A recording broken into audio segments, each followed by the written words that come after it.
And good morning. We're live on the Falcons Podcast. We're on YouTube, but we want to be on Facebook too. We've got Atlanta Falcons on SI, and we got Scott Kennedy Sports, about 50,000 strong over there on Facebook.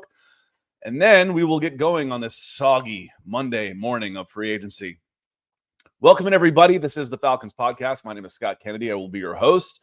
Nick Kendall will be joining us shortly as the free agency period is here. It seems to go fast, doesn't it? We talk about this for a while. Talk, and then it's here all of a sudden. So today begins the contact period for players who are currently under contract. Players that are pending free agents don't officially become free agents until Wednesday. So in this contact period, you're allowed to talk to players who are currently under contract. Drew Dalman is still technically an Atlanta Falcon. He is under contract with the Atlanta Falcons. At noon today, you're allowed to contact Drew Dalman directly. I call it the contact period. Some people in the media call it legal tampering, which is actually impossible. It's like saying legal cheating. That's impossible. So it's a contact period for free agents. And teams are in contact with these players' agents all year long. So as soon as the bell strikes, like the stock exchange, you'll see deals. Four of these pending free agents start to becoming announced beginning at noon today. So 12:01 today, you'll start seeing deals announced. So that's where, as far as Atlanta Falcons free agents, that's the one that we're on the most watch for is Drew Dalman. It came out yesterday, and I know the Chicago Bears are all over him. So he has earned the right, played through his contract without taking an extension, getting the quick money for the right to choose his next team. And he's going to be paid highly. He's probably going to get somewhere in the neighborhood of 4 years, $60 million at 15 per, with, let's say, 35 to 40 guaranteed. So he's going to get that kind of money. I wouldn't completely rule out the idea that Drew Dalman comes back to Atlanta. They can extend that a little bit. And I saw a question here about Jake Matthews. How does extending save money? We'll get into that. You can actually save some money, knock his salary cap a little bit lower in the first year until you get your books in order. Kirk Cousins off the books, some older contracts off the books. The cap goes up. You can lower his first year hit significantly with upfront cash, which is what they just did with Jake Matthews. And we'll get into that. That's the next move. The first move really that was made by the Atlanta Falcons. The first move was re-signing and extending Liam McCullough, the long snapper. Then it was quiet. You see all of these moves getting made across the NFL, players getting released for cap reasons, trades being made for cap reasons. All is just rapid fire all across the NFL. And meanwhile, the Falcons are, we've extended our long snapper. Well, one of the moves that was made, and we predicted three of them really, we predicted four moves for the most part. David Onyemata will probably not play under his current contract. You save $8 million by releasing him. Jake Matthews, you could save a bunch of money by redoing his contract. They did. Caleb McGarry, you can save a bunch of money by redoing his contract or moving on. We'll see. And then Grady Jarrett is the other big one. There's like $16 million of savings baked into his contract right now if you redo it. So those are the three that you're kind of waiting on. Those don't have to be done right away. One of those had to be done because the Falcons needed to be under the salary cap by Wednesday afternoon, I believe, is the day they had to be under the cap. And that got done. They're dead even right now. I think they've got money to go out and buy maybe a 6-inch Subway sandwich before they make any other moves. So, Nick, if you're ready, give me the thumbs up, and we'll get in here. How are you doing this morning? I know it's been kind of a tough morning. I have seen some talk in here. Thought of you immediately when Bonds said, "Good morning, Nick and Scott. Hope the baby slept well last night. My 5-year-old is just getting consistent with sleeping in his bed." Oh, welcome back to the good life. It gets easier, bro. So I'm turning back over Bonds. My first, who's now 50 years old, he was sleeping through the night at 8 weeks. And I like to joke, they say God gives you all that you can handle. God knew I couldn't handle much because my first one was a breeze. Made up for it with the second one, but the first one was a breeze. Nick's not been quite so lucky with the food schedule here. Yeah, no, he's been up since 3 this morning. And also I got, as you can tell, I probably got something else going on here. I got hand, foot, mouth. from him at daycare. So he had like really very low fever, a couple spots. They even had the public health nurse. They come to the daycare. It's a pretty big daycare. They come once a week. They knew they had a couple kids had it, so they looked over him like, yeah, he looks okay. There was a few marks that maybe it's it. Well, guess what? It was it. So yeah, Thursday I came home. I felt like I got hit by a bus, had 102 temperature that night, really sore throat, still dealing with it. And then yesterday I woke up and spots on my bottom of my feet and on my hands and a couple in the corners of my mouth. And here we are, so I'm not supposed to go to work today, but I'm here talking with you guys because I guess I'm infectious, but this is remote work. So we're here to talk ball, and I can sit here and watch free agency, what's left of it, I guess, today from the comfort of my home. Well, glad you're feeling better. I know that was a rough weekend. Edward Brown comes in. He says, just curious, would it make sense for the NFL to start free agency after the draft? What would be the pros and cons? If I'm the NFL Players Association, I would want it to be before the draft because I don't want you to get a cost-controlled rookie when I don't have a contract. So as far as from a team point of view, it probably would be better. That said, when you're trying to trade a guy, like let's say you wanted to try and get Tyler Algier, let's say you try and get something for Tyler Algier, trying to move Kirk Cousins, trying to move unwanted veterans. And I'm not saying Tyler Algier is unwanted, but when you're trying to move a veteran, it is so hard to do in a trade before the draft. You see these guys get traded for well below what their perceived value would be because they need new contracts. And you know what? I'm not going to trade a first rounder for a veteran. I'm just going to draft a guy. So Edward, I think that's a great question. And my initial guess is that the NFLPA, the Players Association, wants to get their money before the draft, wants to have that ability first. Yeah, that's exactly what I was going to say. The Players Association would never let that happen. From a team building perspective, you could go into the draft much more holistically and not be as narrow, laser focused on like, oh my gosh, we have to get this to fill out our roster. But there's no way the Players Association, the reps, everything like that would allow that to happen. So yeah, it's a fun thought. The cons, I guess, would be you also have a bunch of players waiting even longer, trying to get into shape for the season, stay in shape for the season before they are even select or before they sign with somebody. So, it just wouldn't happen. That's a great question. I think the pros would be, though, it might be easier to make a trade. You might be able to move. If you after the draft, you could trade Tyler Algier, but you wouldn't get anything until the next draft. So again, there's lots to it, but it all boils down to where's the money. That question answers 99% of questions you have in business. Why don't they do this? Who benefits? Where's the revenue stream? And that politics, life, and business, that answers most questions is who benefits. I mean, just kind of bigger arching point. Myles Garrett pretty unhappy with Cleveland yesterday. Here's a $40 million a year contract, $5 million more than the most recent defensive player contract that per year than anybody's ever signed before. You know what? Cleveland's not so bad. Not so bad. Yeah, for $40 million a year, I think I can get by. Yeah, we'll see. I mean, again, it's kind of a status thing. People are like, well, what difference does it make? If you're making 20 or 40, that's more money than really you could ever spend in a lifetime, being reasonable. And that's true, but this is now how you measure one another in your field. Okay. I am the number one guy, and that matters. That matters more than the extra $5 million, Nick. I believe. I mean, to me, this team has shown me that what I am worth. They've shown me the love. That means more than $5 million extra dollars in his bank account is going to mean. I mean, considering it was 160 with like 135 guaranteed or something. I mean, the extra 5 isn't going to make a difference in his life. Being the number one guy is what matters. I can't speak on that because I have no idea. The 5 would be really nice in my life. An extra 5, a singular 5, a 1. I mean, 0.1. I don't know. I'll take it. But no, that's I'm with you. It's the status of being the all-time highest paid player.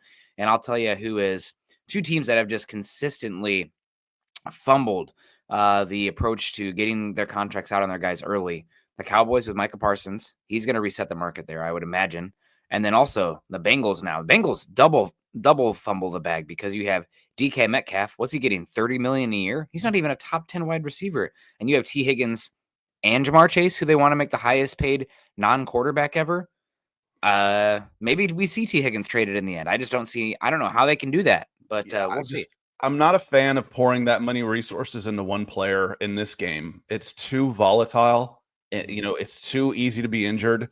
That when you've got a 53-man roster and you've got 25% of your roster tied into one guy, it's dangerous. I just think it's dangerous. I think if you have an unbelievable first ballot Hall of Fame quarterback, you probably have no choice because you cannot get equitable return. Right. As far as a trade goes, like 3 first-round picks for Patrick Mahomes doesn't cut it. Three entire drafts probably doesn't even cut it. But that's about it. But even then, I bet I'd have to look it up, but I bet he's not taking up 25% of their salary cap. Because the way they manipulate it, but the way they extend and everything that they're not taking it up. And Myles Garrett probably isn't either yet, but it ends up being kind of a problem. Sam has a good question too. We mentioned the pending free agency of Drew Dalman, and we've got about 3 hours and 13 minutes, I think, before we start seeing news on Drew Dalman, which is 12:01. When again he has earned the right to become a free agent, and this is when they will start announcing deals. But why couldn't the Falcons tag Drew Dalman? It's a good question, but it's one of those that's an easy answer. I mentioned at the high end, it wouldn't surprise me to see Drew Dalman, and I think you were in here, Nick. I said 4 years, $60 million with probably 35 to 40 guaranteed. I think that's going to be somewhere in his neighborhood of the contract that he's going to get this week. Mm-hmm. That comes out to just roughly $15 million a year. If you use the tag, you can use the tag, but they lump all of the offensive linemen into one position. So you take the average of the top 5 offensive linemen, which is somewhere around 25 million, and that would be his tag number. So if you tagged him, it would be a 1 year, $25 million fully guaranteed contract, where the highest paid center in the league is well over everybody else at 18. The next is 13. I think Drew comes somewhere in the middle here, but you would almost double what he's going to get by using a franchise tag on a center. So you won't, until this changes, you won't tag a center. It's too much money. Guard, I think we just saw our first franchise tag on a guard because the top 5 guards are starting to get tackle money, Nick. Yeah, we're not seeing that yet with center. So we'll see what happens there. And right guards more so than left guards with that money. There's been a little bit of a bridging of a gap there. It used to be, I mean, you can probably speak to this more than I can, Scott, but left tackles used to get paid a lot, and then we'll figure out the rest. And then I don't know, 5-6 years ago, we kind of started to see a market correction there with right tackle. Right tackles all of a sudden starting to get drafted much higher, top 10 consistently. They're getting paid big money on the open market now, but they were hitting the market. Now right tackles aren't even hitting the market, and guards are hitting the market, and teams are using that money in the open market to bring in those top guards. And now the guards aren't. Now this might be a wonky year with how terrible free agency is. Is this the new normal going forward? I don't know. We're going to have some off-season discussions about the state of free agency and team building, because if it's like this going forward, you're going to have to figure out different avenues to add players, because free agency is a different landscape. This is a different landscape this offseason. But yeah, center, you hit the nail on the head. Centers don't get paid very much. It's the least valued spot, and when they clump all 5 offensive line positions into one for the franchise tag, it makes absolutely no sense to use that tag and pay him all the money up front to impact your cap, right? That's one thing. It's not spread out. You don't have the lower cap up front. It's everything 25, whatever up front. Don't they do that at linebacker also? Linebackers like that. Defensive line is like that. Defensive back might be like that. I cannot remember if defensive back is like that or not. I don't remember too many safeties getting tagged. Yeah, but there's not too many good safeties. Also, well, they're not paid that much, Yeah. So it would make sense if I could tag him for 12, 13 million. I would. Yeah. I wouldn't lose him for that. And you don't see safeties get tagged. Meanwhile, it'd be 20 plus million for a cornerback. The Broncos used the tag twice on Justin Simmons. So I think they actually do separate cornerback from safety. But I can look that up here. But Okay. yeah, no, they used it twice, and that would be very expensive to use it a second time on a safety. Good. Michael Ronquillo, good morning. Good to see you. Says good morning, Scott Nick on the Falcons podcast. Evan Jake came in with a good question too about how all does this work. He says, morning, y'all. Can you explain how extending Jake Matthews is supposed to save us money? You know, how does paying a guy more save you money? This is shopping math. This was on sale, so I spent money and I saved. Yes, Evan, you can, because he was in. I thought he was in the final year of his contract, but I think he had 2 years left on his contract. Okay, those numbers, the guaranteed money on those initial contracts had gone away. So when that happens, these players are playing basically on a week-to-week deal. If they get hurt, they're screwed. They don't owe them any more money. Players don't like that. So how do you help alleviate that? You give a guy a 5-year deal, and I'm just going to do this in round numbers. 5-year deal, $100 million at 20 per, and you give him $50 million guaranteed in the form of a signing bonus. Okay? $50 million guaranteed means basically that's a 2-year, $25 million deal with 3 extra years of team options, of maneuverability. So if his initial salary cap on a 5-year, $100 million deal, that's an average of 20. His cap hit is 20, right? No, it's not. Because I gave him $50 million guaranteed in the form of a signing bonus. So I can spread that $50 million across those 5 years. So it's only $10 million on the first year of the contract. And then I pay him the veteran minimum, which is $1.5 million. So his cap hit is now $11.5 million in the first year of that contract. It escalates because you've got to make up that money, but normally you waive the guy after his guaranteed money is gone or you move on from it. But he goes from a $20 million cap hit. I redo his contract. I give him another $100 million. And his cap number goes from 20 million to 11.5 million, and I just saved $8.5 million on the salary. So that's how having cash on hand and Arthur Blank being willing to give signing bonuses and spending cash to spread it across the length of the contract helps save you money against the salary cap. Doesn't save you money, so to speak, because that money ends up getting paid. But against the cap, that's how you manipulate the cap, by having cash on hand to spread signing bonuses across multiple years of a contract. Yeah, and I think it's Howie Roseman who's talked about it. If you can kick money down the line, it's an interest-free credit card, right? So like the cap keeps growing. So percentage-wise, the later you can pay something, the lower the actual percentage of the cap is going to cost, because there's not interest on it in the end. So if you can extend somebody, lower the cap hit immediately, push it down the line. Now that you do lose flexibility later, but if you go to Spot Rack or Over the Cap and you look at, the cap's salary cap space in 2027, 2028, you hardly have anybody under contract already. And that's assuming the cap is going nuts right now with the growth. So with no interest on it, it makes sense to kick that down the line, get yourself a little bit of space, and also make Jake Matthews feel good as well. Keep your left tackle, 2 of your 3 pillars on the offensive line, or 1 of your 2 pillars on the offensive line right now, happy in there for a while now. We keep saying, maybe Jake Matthews, what is he this season? He came in really young. Is he 31, 32? He should still have, 3-4 years left of good play. Right tackle is the one where we need to start, keeping our antenna up for, but he is not 32. Well, I don't know. No, we're talking there. This is a conversation. We'll get to this. This is an ongoing conversation about Trey Hendrickson. Oh, okay. Mark is right. Trey Hendrickson is not 32. He actually just turned 30. So he turned 30 in December. He's Trey Hendrickson's in his prime. So we can move into that, but that's there's been studies that show that edge rushers can really fall off a cliff at age 30. I would not say that he's not necessarily a speed rusher though. He's more of a He's a power guy at 6'4", 270. And, him falling off a cliff here. We'll get to the question here. We've interrupted ourselves on this. Yeah. I'll find the graphic because there was a really good one. But yes. But someone asked, would you, at the very beginning, I scrolled back down. I apologize, but it was towards the beginning of the chat. Would you trade number 46 for Trey Hendrickson?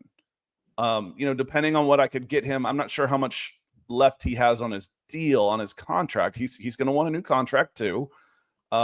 If he's got 2 years left, that'd be good. And I can kind of redo that and massage it a little bit.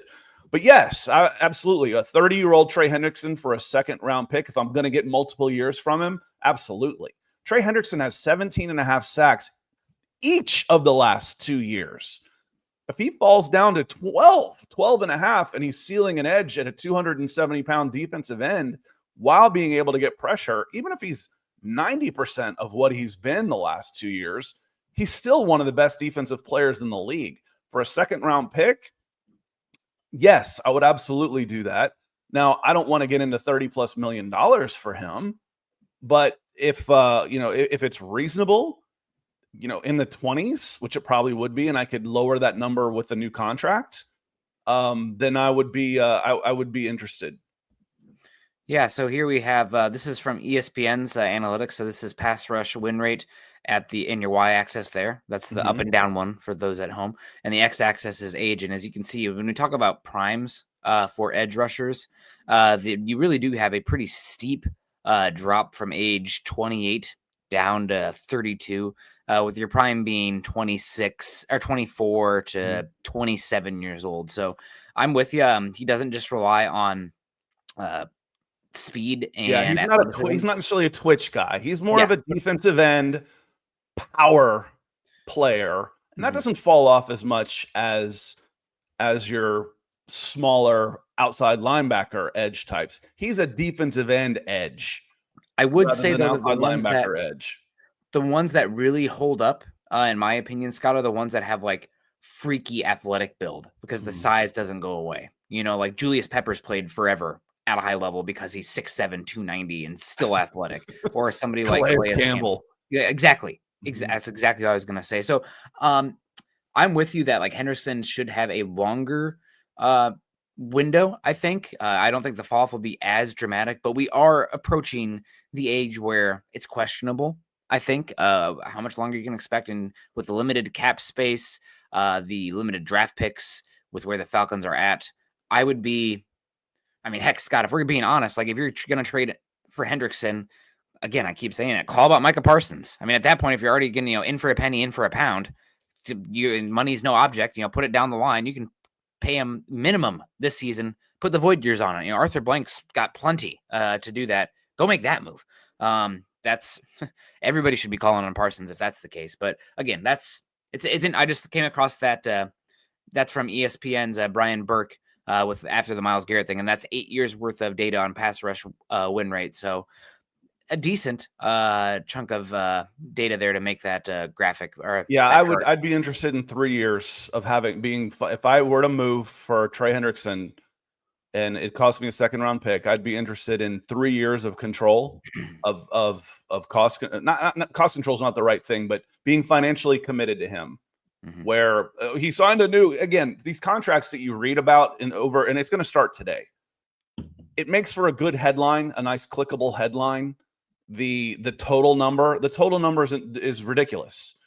Everybody knows 4 years, $180 million for Kirk Cousins. No, it wasn't. It was 2 years, 90, which is still a lot of money, but it's half of what you're talking about. It was 2 years and 90 with a dead cap in the third year. Now that all changed. But it wasn't ever $180 million. So if you read, always do the guaranteed, figure out if it's 5 years, $150 million. Okay. That is $30 million a year. Okay. What is the guaranteed money? If the guaranteed money is 90, divide 30 into 90 and you get 3. It's a 3-year contract. That's where it goes. So I don't care. The Falcons trade for Trey Hendrickson and sign into a 6-year, $180 million contract. Well, that's nonsense. What's the guaranteed money? With a guarantee of 60. Okay, well, that's a 2-year deal. That's a 2-year deal at 30 per. The rest is just accounting. And yes, I know it's too early. My brain hurts. It's too early for this much math, but it is free agent season and salary cap time. Curtis comes back. Oh no, Curtis comes in early and says, would we have the cap space to sign him since the Browns changed the market? Again, that would be one of the discussions you would have. You would be on with representation before you make a deal like that, and you would basically have an extension in place before you would make the signing. If you can't come to terms with an extension, then you don't make the trade. So speaking of Trey Hendrickson, Nick, you're muted. Sorry, that's I'm glad to know that the mute works there instead of whatever I did last Wednesday.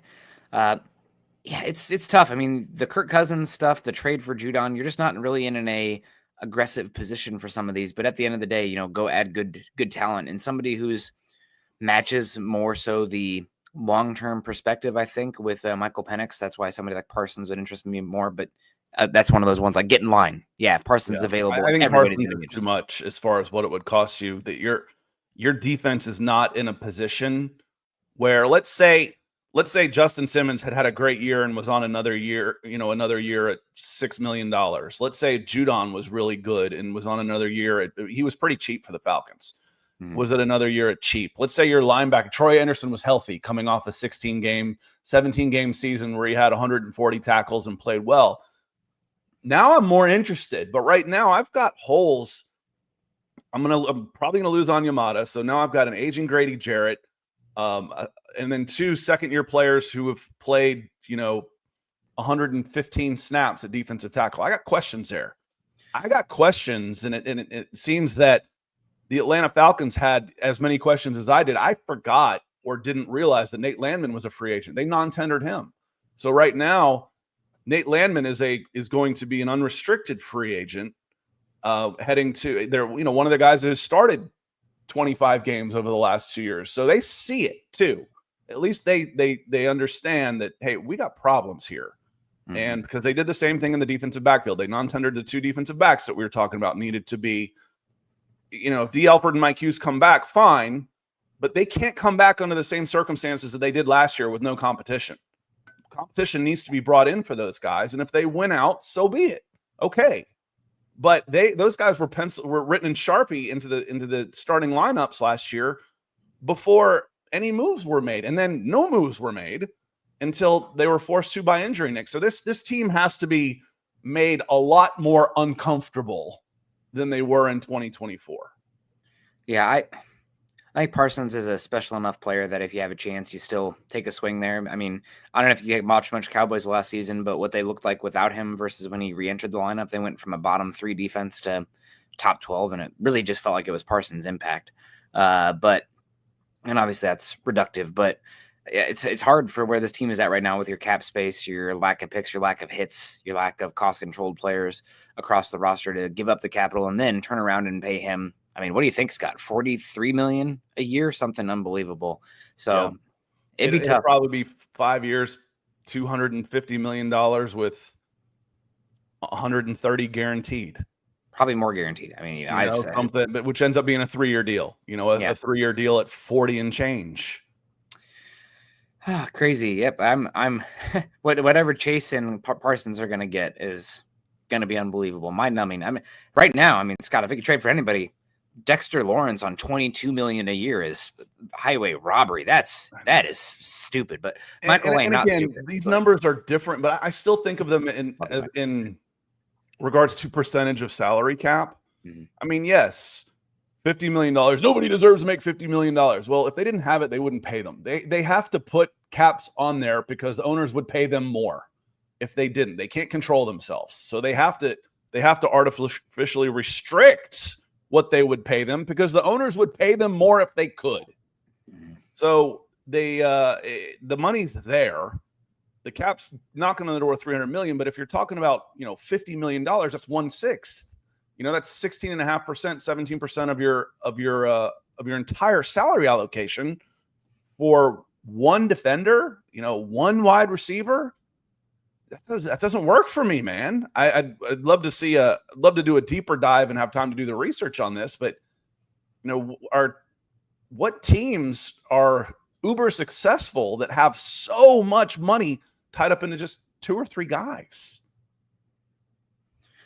The Chiefs there for a little bit, I guess, because you had Travis Kelce, Chris Jones, and Patrick Mahomes, right? Like those are the 3 big contracts. But I'd be curious to And part of that was because they got a haul for Tyreek Hill because they didn't want to pay him that much money. So they've got 5 cost control players instead of 1 Tyreek Hill. Yep. No, yeah, and they also hit on their picks, and they're good at drafting. Yeah. Michael comes in and says, "Morning, Scott and Nick. What do you think the next move is going to be for the Falcons?" Well, I don't know if you saw that. I sent this to Scott, but there was reports that the Falcons were going to be very interested in Sherwood, the linebacker from the Jets, to come over, add some speed and athleticism to the linebacking core. That's been more promise than anything. And he, like every single linebacker market this year, Scott, we're going to have. I know Eric and I are going to talk about that today with the Broncos, but linebacker market went absolutely bananas. So with that said, who am I looking for now? Connections matter. Falcons have an obvious need at cornerback. I'm looking at Reed, DJ Reed, the cornerback from the Jets. The cornerback from the Jets. The Falcons need another cornerback opposite of AJ Terrell. I know that, we talked about Will Johnson, Jahdae Barron, all these other cornerbacks at 15 overall, potentially day 2 options too. But with losing Ulbrich, maybe you talk about bringing in somebody with some familiarity to the scheme, like a DJ Reed to come over. That's the name that I'm keeping my eyes on for the Falcons. The longer it goes, the more likely Drew Dahlman is leaving. Okay, every second that you think he's gone. I think he's gone. I think if he was going to be back, it would have been announced yesterday. It's a bad center draft. It's a really bad center free agency. Teams are really obsessed with building, the quality of the entire offensive line now. Why haven't they tendered Ryan Newsel then? Maybe they don't like him that much either. Yeah, maybe that's easy. They want someone different. If they can't have him, they don't want Newsel either.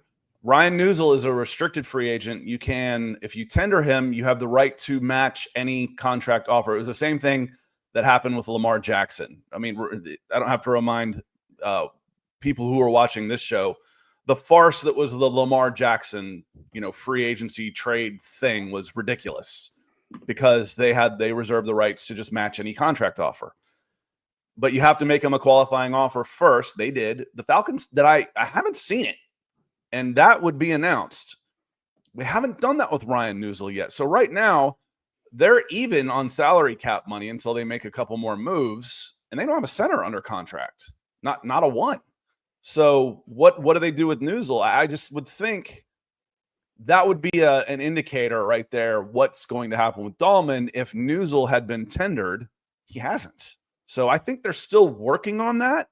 But I'm with you. The longer that this is gone, the more likely that Drew Dahlman is headed elsewhere. And the Falcons might be able to work a comp pick on him because they're not going to be big players in free agency. So if he ends up the second highest paid center in the league, the Falcons might be able to get a 2026 third or fourth rounder out of that one. So that would be a nice change. Mm-hmm. I just think with Dahlman, if the fact that he doesn't have a deal already in place, that you're even letting him hit the market with what happened yesterday, what's transpired, and the murmurs of how much interest there is in him, not necessarily because he's a all-star center. I mean, he's limited in scheme, pretty much have to run mostly outside zone with him. He might be powered up a little bit playing next to Lindstrom, and also the injury front. I mean, I know I was on here before 2 weeks ago being like, man, I really want to make sure you keep the line in front of Penix there, but not to the extent where you're paying a limited player, maybe market resetting money for his position. So we'll see what happens. But I think at this point, since it's gotten this far, I don't know if he's back. Michael says, good to see you, Michael. Good morning. He says, I thought we still had Javon Gwynn. I'd never considered him. Maybe I thought he was, he hasn't played for one. I thought he was a practice squad guy for another. So I don't remember him being on the 53. When I say on the roster, I mean on the 53, because guys that are on the practice squads are essentially free agents. They can be plucked away at any given time, including, Zion Logue. They can be signed right off of there. So I don't remember Gwynn making the 53, but I wouldn't, if someone were to correct me on that, I certainly wouldn't argue that one. I don't know that one for sure. The Falcons will be active in free agency. They have to be. They don't have enough players under contract, so there will be signings made. You just wonder, at what tier are they shopping? And it's astounding to me. There's two points of view on this. How quiet it's been. Now, what I was told by someone in this business that I know and love, that Rich McKay was moved out of day-to-day operations in Atlanta partially because he was a leak. He was a leak coming out of Flowery Branch. It has been silent coming out of Flowery Branch. Is that because they're not doing anything? Because nothing's been announced. They didn't do anything publicly. We know they don't have a whole lot of salary cap, but they'll make moves. But are they going to be in on the first tier of free agency? Maybe one. Maybe they'll be able to pull off one, but they've got to make some moves, internally in order to clear up enough space in order to become active in the free agency. And then, the Kirk Cousins thing is still hanging out there. I'm hoping he's just moved by the 17th and this is done and dusted. When people talk about, we need a backup anyway, guys, the distraction that is Kirk Cousins would be untenable. You can't have that on the roster come September. Now, would they be willing to play chicken with him through the summer? Maybe. But he's a distraction this team doesn't need during the season, Nick. Yeah.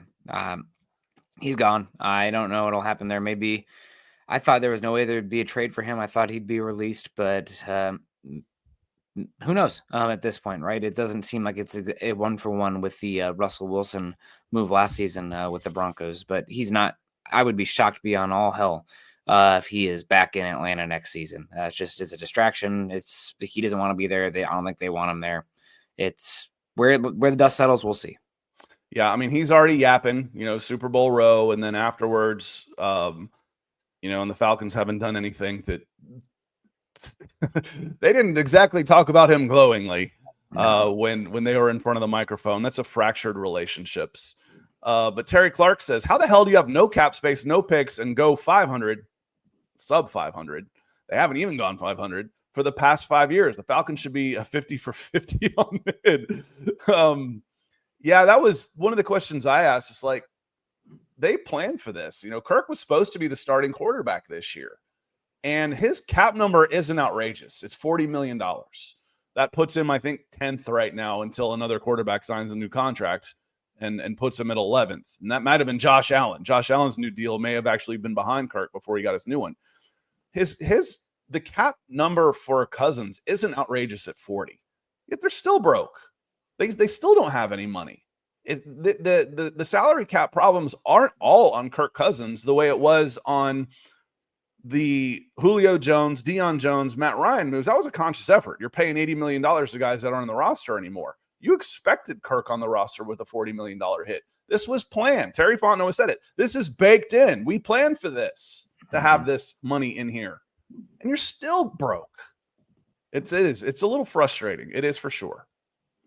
Yeah, it is frustrating. And really frustrating that you are kind of burning now another year of potentially that rookie cost control quarterback when quarterbacks are getting, what did Josh Allen just sign for, Scott?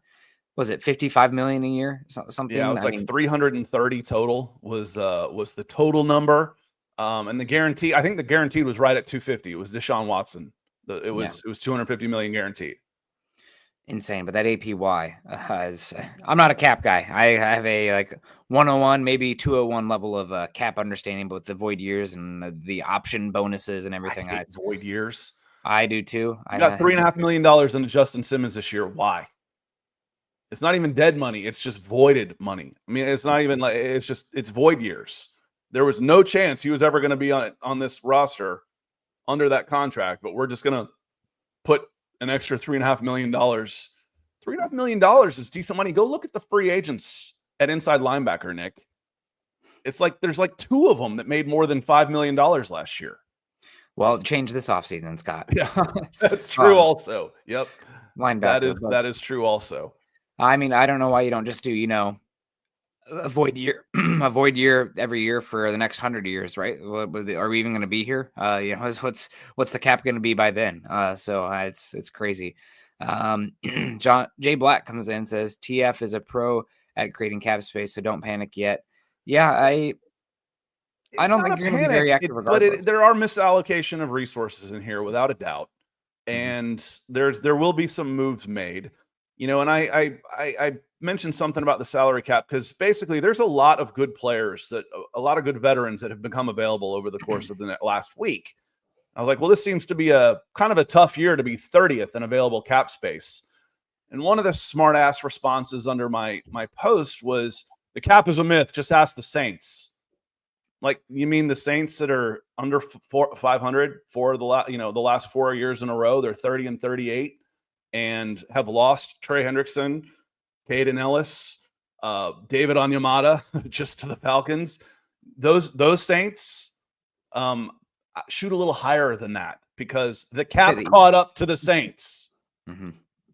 Yeah, you can get around it if you have drafts like their 2017 draft every year, but guess what?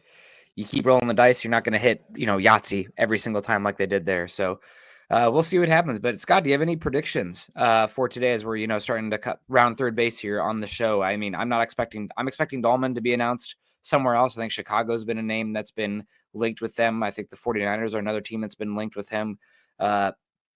Potentially we see DJ Reed. I think that's the name to keep an eye on.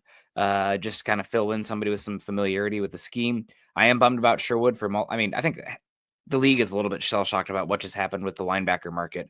But any thoughts on today? I'm glad to see some corrections come in on this, as far as the position goes. Again, good players are worth more money than they've been getting paid at certain positions. So I'm glad to see that happen. Denver Luke, he comes in, he says he's late. Well, he's look at him making up for it. Appreciate you, Luke. Predictions are tough, especially with this team. There's not a lot of money out there to go shopping right now. The predictions that I would make are the ones we've been making all along, which is Judon's gone, Simmons is gone. They're not going to prioritize D. Alford. Mike Hughes, I've heard, is one that they could look to try and re-sign, but I'm not sure about D. Alford. Do they go out there on the free agent market and maybe you get one of these defensive tackles at a cut rate? Would Javon Hargrove come down here at 32 years old? Probably not. But there's a lot of players like that are out there. It's been so quiet. It's been so quiet with the Atlanta Falcons. And again, is that because the leaks have been plugged, because they're not doing anything, or both? I just think that when we look back to the draft last year, that draft pointed to 2026. Why are the Falcons in this position in 2025? Well, they were building for 2026. They were going to be kind of cap neutral this year in 2025. Get out from some of the over high price veterans, including Kirk Cousins, including Grady Jarrett. Jake Matthews is going to be on the team one more year. What that contract did, which we didn't mention, Nick, what that contract did was guarantee his salary for this year and next year. So Jake Matthews will be a Falcon for 2 more years. Forget that he's under contract until 2028. He'll be at least 2 more years, and then they'll decide something else. But I don't have any predictions as far as what they're going to do. We know what they need, and safety and linebacker are the 2 cheapest, but now linebacker is awfully tough. So cornerback 2, a veteran defensive lineman, and maybe a veteran safety over the course of the next week. Certainly all possible. Maybe a cost-controlled option, tight end or wide receiver, maybe another log on the fire in the offensive line as well. You're going to be bargain bin shopping this season, but that doesn't mean you can't find good players bargain bin shopping. I mean, a lot of times it's frustrating, sit there day 1, you don't really make any moves day 2, and then you make moves day 3 and 4, and you don't have buyer's remorse on that one. So speaking from somebody who watched the Broncos, sit out mostly the last 2 seasons with cap ramifications from Russell Wilson and whatnot. So I wouldn't be too upset. I mean, the upset is the inability to add talent and be competitive with these. But again, maybe it's in the end, it's not all bad. Ojulari is an option. He'll probably be an 8-figure guy though, $10+ million. How about Raekwon Davis, defensive tackle? One of those guys that just got moved. It's a little surprised that Draymond Jones is off the board already. I'm guessing you saw that when you were when you were already up at 3 a.m. You know, Draymond Jones getting a raise actually surprised me a bit. I didn't see that. Where did he go? Denver. He re-signed back with not Draymond. I'm sorry. Okay, DJ Jones. DJ Jones. I was getting my D Joneses confused. Yeah, my Broncos I was like, D Jones Draymond signed to somebody. I didn't see that. Not Draymond. I just read the name Draymond, and that got in my head for some reason. Apologies. Mm-hmm. You know, Rayshon Jenkins, Draymond Jones is out there. I'm not all that interested in him. Javon Hargrave, maybe. Darius Slay. You know, if you're looking at wide receivers, Tyler Lockett, these guys are out there. But I think Atlanta right now, honestly, is a bit of a tough sell. As far as you've got your coaching staff and front office is kind of on thin ice. Mm-hmm. Now, if they go 10-7 this year and make the playoffs with a first year quarterback with a bunch of money, they can have some fun in free agency in 2026. This would be a team on the rise with a young quarterback in a cool city. And, you know, but right now this is it's not hell. We went through hell in 2022. That was hell. This is purgatory right now, y'all. This is purgatory for the Atlanta Falcons. So, but they've got the weapons in place to be a playoff team. Jeff Ulbrich is going to have a big say in how that works. And so will Michael Penix, obviously. Yeah.